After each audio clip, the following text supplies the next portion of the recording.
Hi, thank you for joining me today for another process video. It's strange not doing 30 days of sketches, so I had to make my own choices today. You can see I've pulled out the cut file that I used over a month ago now for another layout, and I used it as a stencil, and I said I would revisit it to use the actual cut file part for another layout. So you can see I've just trimmed down the edges first of all to create a central piece. Most of the rest of it was more or less white. It didn't have so much of the ink on, so I wanted to focus on the bit that was coloured. And now I'm just trimming bits and pieces off it because I didn't want it to be as blocky as it is. So I decided to go through and just trim off certain sections just to create a little bit more interest. Some of them I feel I probably should have left. Others I was really happy with, but overall I think that the finished effect does look really good. So these are photos of my mum and my children when we all took a bike ride up to a local village through the park. We've got a park very close to us, and there's a thing called the Black Bear Trail that takes you right the way through to Stockton Heath, which is our local village. And there's a Morrison's there, so Mum said she would treat the kids to a cake if we did a cycle ride. And it was great fun. The weather wasn't too bad. It was April 2014, so it was just warming up. You can see they've got their coats on, so not overly warm, but warm enough and bright enough to get the bikes out. And I'm using 49er Market Spectrum Gardenia for this because I love the purples in that collection, and the cut file was sprayed with a purple mist, and Amelia is wearing her pinky purple coat, so these photos do go really nicely. And you can see the blossom on the trees in the photo that I'll be putting at the bottom of the layout. It's a lovely pink, so all these pinks and purples work beautifully together with it. So I think I'm just about done trimming. There's a little bit more to do at the top and bottom, but I'm just checking to see how I like that. And it's really starting to come together, you can see. So I'm just following the lines of the other pieces of the cut file when I'm snipping off the bits that I don't want there anymore. And this kind of follows the flow of that beautiful stencil and stamp that I've got from All and Create that you'll have seen me using in the past if you watch my videos.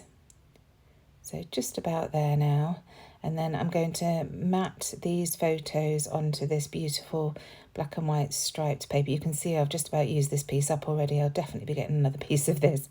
Black and white stripes are my absolute favourite at the moment. They just go with anything and they really make things pop. So you can see the photos, they're 3x4 photos. I printed 2 onto a 4x6 using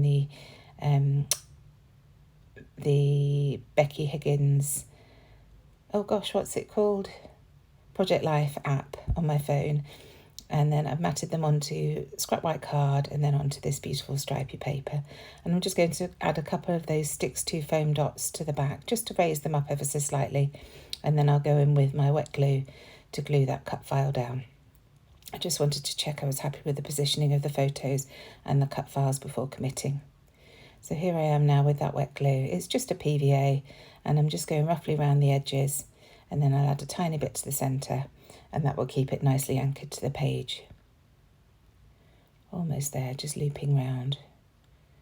Like I say, adding a little bit to that central piece, and then hoping and praying that I get this in the middle now. So now I'm pulling out some Vicky Boutin stamps. I really wanted to add some circular elements to this layout, and I'm just having a play. I pulled out Worn Lipstick and Mowed Lawn Distress Oxide inks from Tim Holtz, and as I say, those 2 Vicky Boutin stamps, I think they were from the print shop collection. And I'm just playing with these 2 colours on both plain white cardstock and also on some of the patterned papers, and I'm just hand cutting around this piece that I've stamped out. That will go at the top, I think.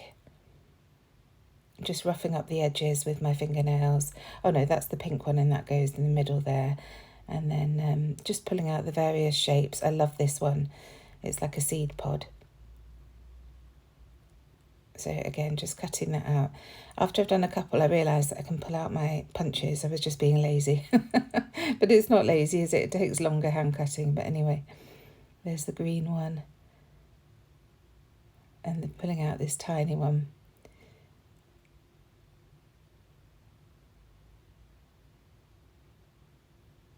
And here we go, there's my punch. So that's the 3/4 inch punch there. And then I decided I want to try stamping with some gold paint. Doesn't go terribly well, but it does provide some sort of an image. And I will, once this dries later on, I will punch it out and add it to my layout. So I'm just going to doodle with the gold paint over these images just to create a little bit more interest on them.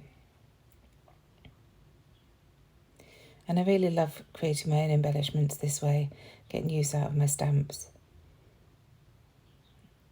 And it's risk-free because I'm stamping onto other pieces, not directly onto the layout, so it doesn't matter if it goes wrong. Just bin it or use it for something else. So here I am now trying that pink on some of the green paper.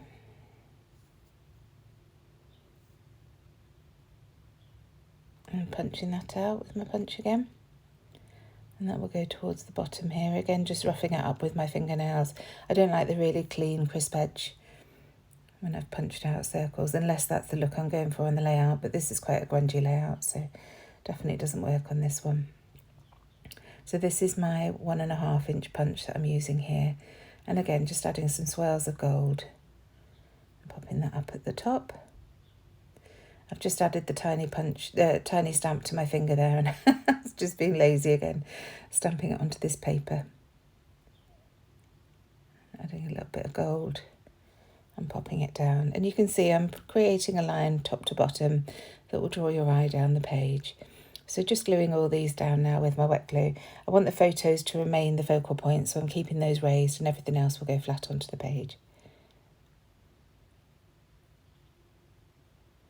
So this is that gold piece that I was talking about that I just decided to add. So now I wanted to pull in my title, and I'm using the rub-ons, and there's one that's in green and says Photos, Captured Moments to Treasure. So I thought I would add that, and I'm actually going to add it to that top photo in that blank space at the bottom where they're on the path. It works, it's the perfect size, and it works really nicely there. It doesn't take over the layout, it just sort of blends in, but you can see it enough that it's there. So once that's down, I look at the other rub-ons in the pack and see these gorgeous circular grid ones. I love these. I've used them in the Spectrum Sherbet last year and created a really nice layout of me and my best friend, Leanne.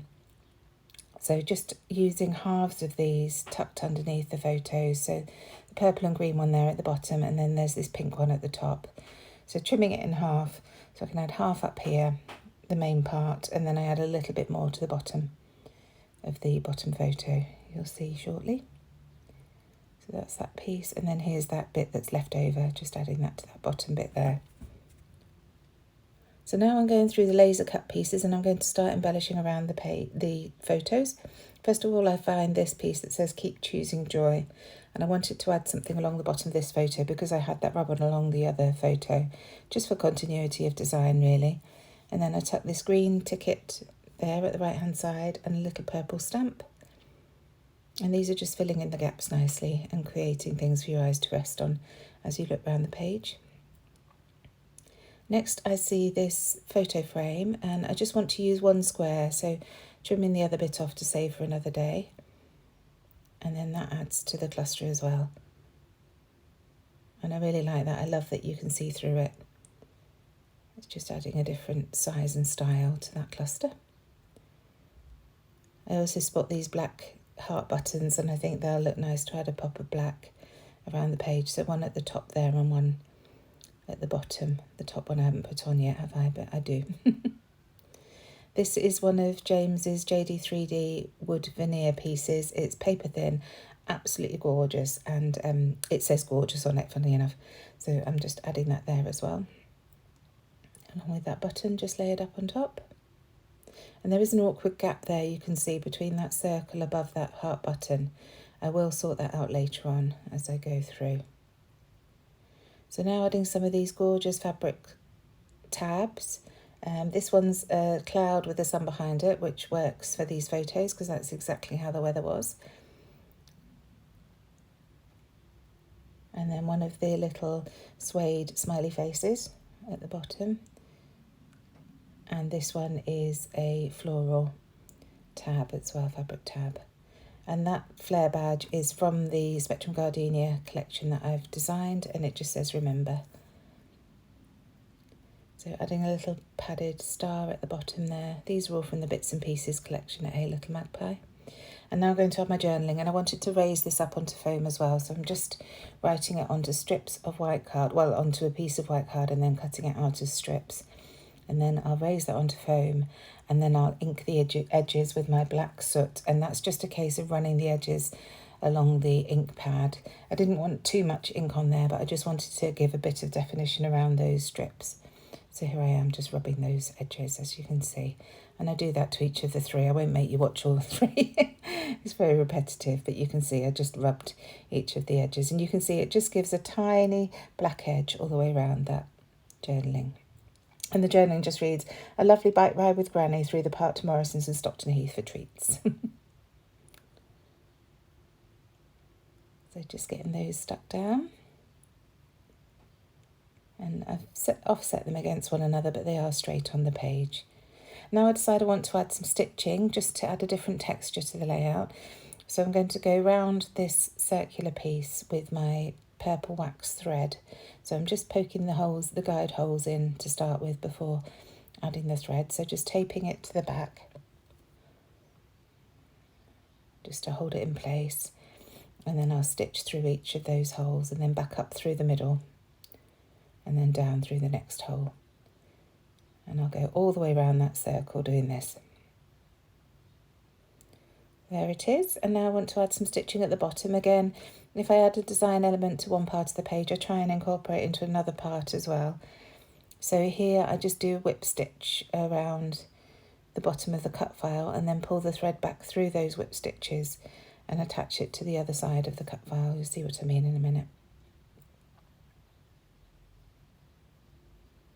So there I have pulled the thread through, and then I'm just going to snip off the end and wrap it around that left-hand piece of the cut file there.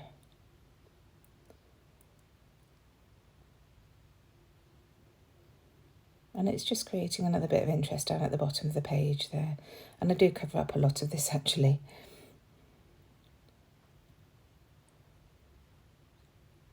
So I decided that I wanted to use some staples to attach those fabric tabs. Glue would have been fine, but it's just another bit of interest on the page.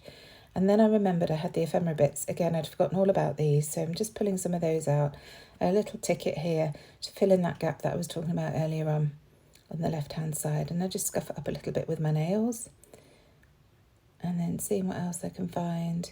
And this says, my heart could burst. And I just think that's a beautiful sentiment for this photo, so I just tuck that under there. Add a little green heart at the bottom because I felt like it was a bit of awkward blank space at the bottom there, so that just works nicely there.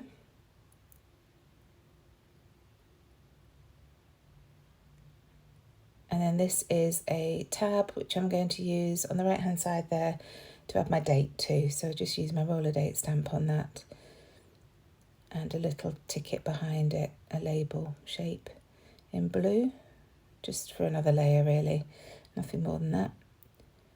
So I'll glue that down first and then I'll add the date, as I say, with my roller date stamp.